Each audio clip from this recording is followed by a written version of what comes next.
नमस्कार. मराठीमध्ये तुमचं पुन्हा एकदा स्वागत आहे. तर मागच्या वेळेस आपण बघितलं होतं, की आपल्याला स्वर कोणते कोणते आपण वापरतो. आता आपण बघूयात त्याचा पुढचा तो म्हणजे व्यंजन.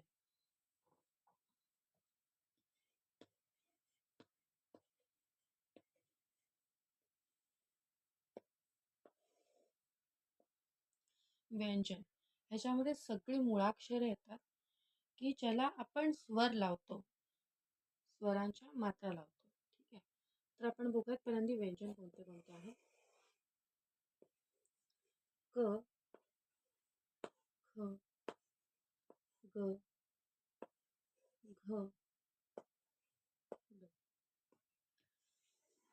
तर तुम्ही कधीही पहिल्यांदा तुम्ही जर शिकत आहात ही मुळाक्षर किंवा अक्षर किंवा आपण स्वर शिकतोय, तर हे आपण 5-5 वर्ड्स आहेत त्याच्यामध्ये आपण करणार आहोत, की जेणेकरून आपल्याला लक्षात राहतील, की क, ख, ग, घ, ड हे आपण एका 5-5 अक्षरांमध्ये आपण डिवाइड करणार आहोत. त्याच्यामुळे काय होईल, की आपल्याला ते लवकर लवकर लक्षात राहतील आणि आपल्याला पाठ करण्यासाठी सोपं जाईल. क, ख, ग, घ, ड. च, छ, ज, झ, ग. पुढे आहे ट, थ, ड, ढ, न.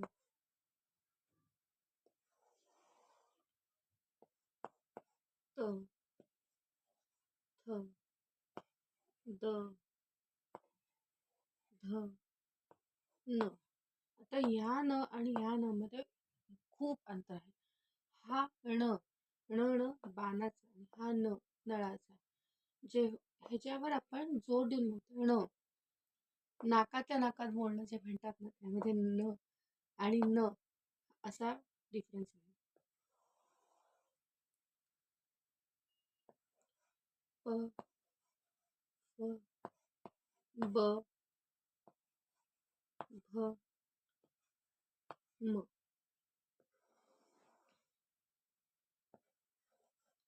य, र, ल, व, श. ष, षटकोणाचा. स, ह, ळ, श, क्ष.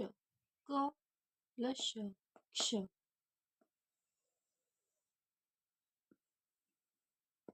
ज्ञ, ज्ञानेश्वर.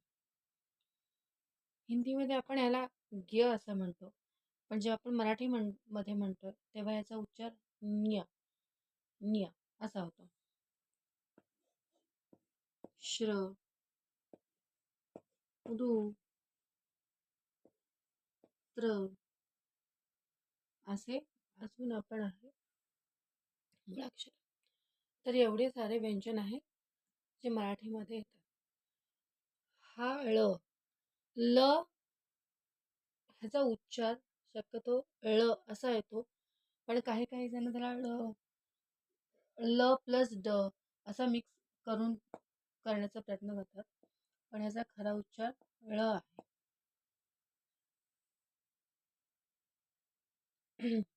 हे सारे व्यंजन ज्याला आपण आता मात्रा लावून त्याची बाराखडी कशी करणार आहोत ते आपण पुढच्या भागात बघू. थँक्यू. धन्यवाद.